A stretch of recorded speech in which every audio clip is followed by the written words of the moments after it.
Hello students, welcome back to Biospirit. और आज हम एक नया टॉपिक देखने वाले हैं जो है एंडोप्लाज्मिक रेटिकुलम। ओके, सो ये endoplasmic reticulum membrane bound organelle है जो यूकैरियोटिक सेल्स में रहेगा। प्रोकैरियोटिक सेल्स में मेम्ब्रेन बाउंड ऑर्गेनेल्स एब्सेंट होते हैं। ओके, तो ये प्रोकैरियोटिक सेल में नहीं दिखाई देता है, यूकैरियोटिक सेल्स में होता है। सो एंडोप्लाज्मिक रेटिकुलम का कंप्लीट स्ट्रक्चर, उसके कंपोनेंट्स और उसका डिटेल में फंक्शन और उसके जो दो टाइप्स हैं, rough and smooth endoplasmic reticulum, इन दोनों के बीच का डिफरेंस, ये सब कुछ आज हम इस सेशन में स्टडी करने वाले हैं। सो शुरू करते हैं अपना टॉपिक। सो यहाँ स्टार्टिंग में ही वर्ड है एंडो। ओके, सो एंडो मीन्स जो चीज़ें अंदर होती है उनके लिए बायोलॉजी में काफ़ी बार एंडो वर्ड यूज़ किया जाता है ना। सो एंडो यानी ये अंदर है, बट किसके, तो प्लाज्मिक यानी साइटोप्लाज्म के अंदर होने वाला ये ऑर्गेनेल है एंडोप्लाज्मिक रेटिकुलम। रेटिकुलम यानी इसका नेटवर्क लाइक स्ट्रक्चर है।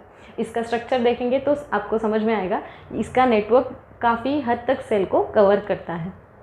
सो ये कौन से सेल्स में प्रेजेंट होता है, तो सारे ही यूकैरियोटिक सेल्स में एंडोप्लाज्मिक रेटिकुलम प्रेजेंट होता है except mature red blood cells. Okay, so red blood cell जो होती है बोन मैरो से डेवलप होकर आती है, तब पहले उसके इमैच्योरिटी के स्टेजेस होते हैं जब उसमें कुछ ऑर्गेनेल्स प्रेजेंट होते हैं, और जैसे ही वो मैच्योरिटी अटेंड करती है उसमें से कुछ सारे ही मतलब मोस्ट ऑफ द ऑर्गेनेल्स जो है जो बाकी सेल्स में देखे जाते हैं वो रेड ब्लड सेल्स से निकलते रहते हैं। क्यों? क्योंकि ये एक ऑक्सीजन और कार्बन डाइऑक्साइड ट्रांसपोर्ट करने वाली सेल है। ओके, देन इसका स्ट्रक्चर देखते हैं। सो इसके स्ट्रक्चर में 3 कंपोनेंट्स हमने स्टडी करने हैं, सिस्टर्नी, ट्यूब्यूल्स एंड वेसिकल।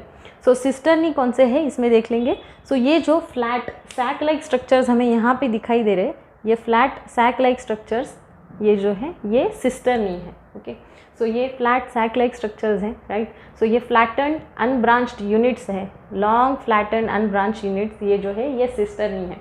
सो ये 3D स्ट्रक्चर होता है। ओके, अभी हम इसका क्रॉस सेक्शन निकाल रही है, 2D निकाल रहे हैं हम लोग। डायग्राम में हम जो न्यूक्लियस बनाते हैं, सेल बनाते हैं, वो 2 डायमेंशनल बनाते हैं, राइट। हम उसका क्रॉस सेक्शन निकालते हैं। एक्चुअली सेल तो पूरी तरीके से एक जैसे बॉल आप इमेजिन कर सकते हो वैसे होती है। उसके अंदर फ्लूइड होता है ना, साइटोप्लाज्म, और उसके अंदर और एक छोटा बॉल लाइक स्ट्रक्चर होता है जो होता है न्यूक्लियस। सो ये स्ट्रक्चर सारे डिवाइडेड रहेंगे। अभी हमने इसका क्रॉस सेक्शन निकाला हुआ है। सो ऐसे ये सैक लाइक स्ट्रक्चर्स हैं जिसको बोला जाता है सिस्टर्नी। देन इसमें आते हैं ट्यूब लाइक स्ट्रक्चर्स जो ये रहेंगे, राइट। सो ये ट्यूब लाइक स्ट्रक्चर्स हैं, राइट, जिसको हम बोलते हैं ट्यूब्यूल्स, राइट। और इसमें वेसिकल्स हैं। सो वेसिकल्स भी ओवल, ऐसे कंप्लीट ओवल स्ट्रक्चर है, बट यहाँ पे उसका भी हमने क्रॉस सेक्शन निकाला हुआ है। सो ये वेसिकल्स हैं। सो ये 3 कंपोनेंट है एंडोप्लाज्मिक रेटिकुलम के, राइट। सो अभी हम रफ और स्मूथ एंडोप्लाज्मिक रेटिकुलम में स्ट्रक्चर में क्या डिफरेंस होता है वो देखते हैं, बाद में उसमें फंक्शन में क्या डिफरेंस आएगा वो हम देखेंगे। सो स्ट्रक्चरली स्मूथ और रफ एंडोप्लाज्मिक रेटिकुलम में डिफरेंस होता है वो मेन राइबोसोम का। रफ एंडोप्लाज्मिक रेटिकुलम के ऊपर ये ग्रैन्यूल्स जो यहाँ पे दिखाई दे रहे हैं, ऐसे स्ट्रक्चर्स प्रेजेंट होते हैं, राइट। सो ये छोटे छोटे ग्रैन्यूल्स प्रेजेंट होते हैं जिनको बोला जाता है राइबोसोम्स। ओके, सो ये राइबोसोम प्रोटीन सिंथेसिस में हेल्प करते हैं, प्रोटीन सिंथेसिस का इनका वर्क होता है। सो ये रफ एंडोप्लाज्मिक रेटिकुलम पे प्रेजेंट रहेंगे और स्मूथ एंडोप्लाज्मिक रेटिकुलम पे राइबोसोम्स एब्सेंट होते हैं।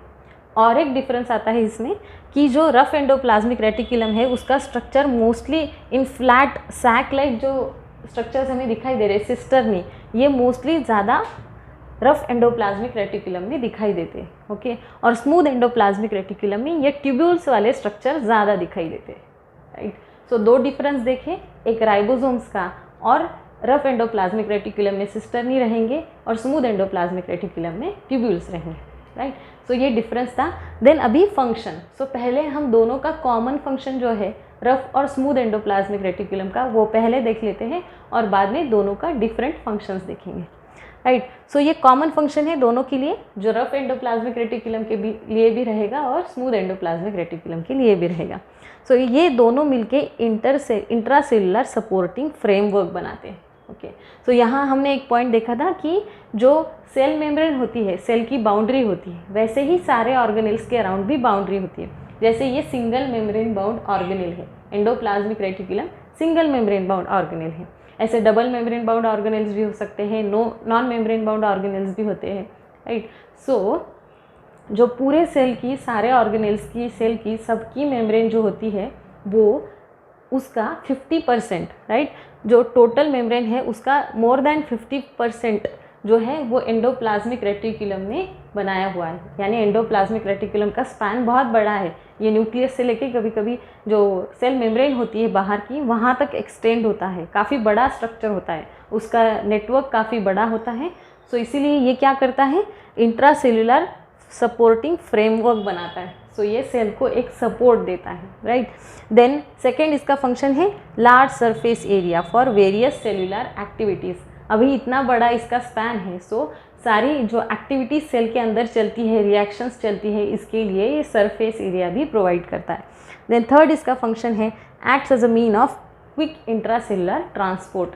सो इसके थ्रू इंट्रासेल्युलर यानी सेल के अंदर, इंट्रा यानी सेल के अंदर होने वाला, है ना, इनसाइड होने वाला। सो सेल के अंदर इसमें ट्रांसपोर्ट के लिए एक हेल्पफुल ऑर्गेनेल है, राइट। ये तीनों जो है इसके कॉमन फंक्शन थे कि ये एक सपोर्टिंग फ्रेमवर्क बना सकता है, इंट्रासेलुलर ट्रांसपोर्ट में हेल्प करता है, और जो सेल में एक्टिविटीज़ होती हैं उसके लिए सरफेस एरिया प्रोवाइड करता है, राइट। अभी फंक्शंस में हम इन दोनों के जो फंक्शंस है वो डिफरेंट फंक्शंस अभी देखते हैं।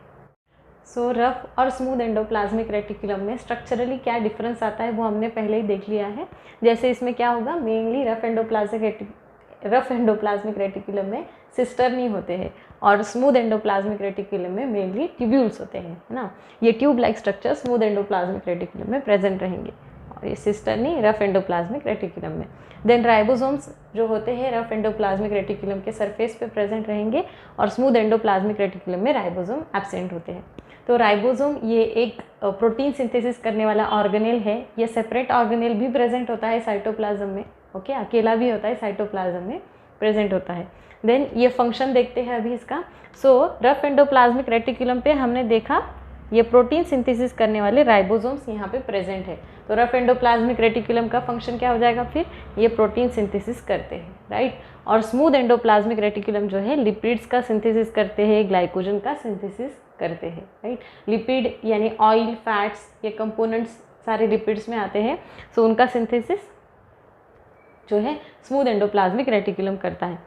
देन यहाँ पे इसका जो फंक्शन है प्रोटीन सिंथेसिस, उसकी वजह से ही सेकेंड फंक्शन भी है कि प्रोटीन की स्ट्रक्चर से बने हुए जो कंपोनेंट्स हैं बॉडी में, जैसे हमारी बॉडी में एंजाइम्स होते हैं, राइट, हार्मोन्स होते हैं कुछ, वो सारे सिंथेसाइज करने में ये रफ एंडोप्लाज्मिक रेटिकुलम हेल्प करता है। Then smooth endoplasmic reticulum detoxification में हेल्पफुल है। ये लीवर सेल्स में प्रेजेंट होता है। लीवर पॉइजनस सब्सटेंसेस जो होते हैं बॉडी में उनको डिटॉक्सिफाई करती है। सो उस फंक्शन में उसको ये स्मूथ एंडोप्लाज्मिक रेटिकुलम हेल्पफुल होता है। देन और एक इसका फंक्शन है, ये स्मूथ एंडोप्लाज्मिक रेटिकुलम कुछ मॉडिफाइड होता है मसल के सेल्स में, राइट, मसल के सेल्स में, और मसल्स के कॉन्ट्रैक्शन में हेल्प करता है, और वहाँ पे उसका नाम हम बोलते हैं सार्कोप्लाज्मिक रेटिकुलम, ओके। तब हम उसको बोलते हैं सार्कोप्लाज्मिक रेटिकुलम, जो कैल्शियम स्टोर करके रखता है, ओके, और मसल सेल्स में कॉन्ट्रैक्शन में हेल्पफुल होता है, राइट। सो ये स्मूथ और रफ एंडोप्लाज्मिक रेटिकुलम का डिफरेंस था। सो आज हमने complete rough endoplasmic reticulum study किया हुआ है।